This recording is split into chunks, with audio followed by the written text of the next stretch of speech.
Oyi, maktabda hamma Parvinani yaxshi o'quvchi deb o'ylayapti. Kimmi? Parvinani? Mani qizim hammadan yaxshi. Sen umuman xavotir olma.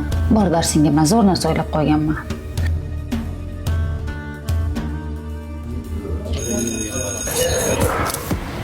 Qaysidan zo'r?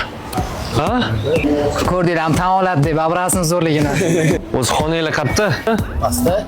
Ko'ryapsizlarmi? Shu yerda ham bizdan pastdilar. Jim o'tir. Men baqir-chaqir qilib mayda boshlaring ko'tarib olsanlar. Xo'p, xullas, o'rtoqlar, zo'r yengillik bor. Bu yengillikni direktorimizga shaxsan o'zlari hozir aytadilar. Assalomu alaykum hammalarga. Yaxshimisizlar? Men o'zgarib ketdilar. Jimgan. Qo'limdan qo'yib olibdi.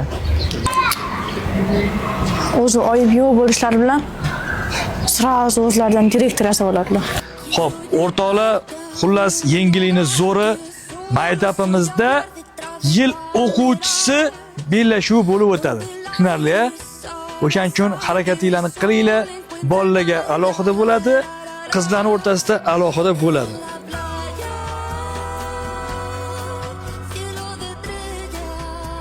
Yilning eng yaxshi o'quvchisi men bo'laman. Bu tomondan Rahmatjon sanda ancha-muncha kuchli. Pulni sotib olaman. Yarqi tavlaniydi. Pulni kattaroq pul sotib oladi. Mana sizga har oy beradigan pulim. Bu safar ko'proq. Voy, rahmat. Shohruh o'qishlari yaxshimi? O'qishlari zo'r. Axir siz tarbiya bergansiz-ku. Shohruh aytishi bo'yicha yil o'quvchisi ko'rik tanlovi bo'layotgan ekan. Yil o'quvchisi tanlovimi? Bilasiz, kim yutish kerakligini.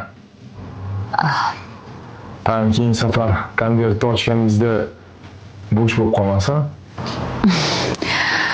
Xo'p. Nima bo'lganda ham futbolda yutishimiz shart. O'zing nimadir planing bormi? Men ko'p ko'rganman. Rahmatjon musobaqaga chiqqanda narsalarga Parvina qarab turadi. Bu nimalarni bilaman? Oxirgacha eshit. Suviga dori qo'shib qo'yamiz.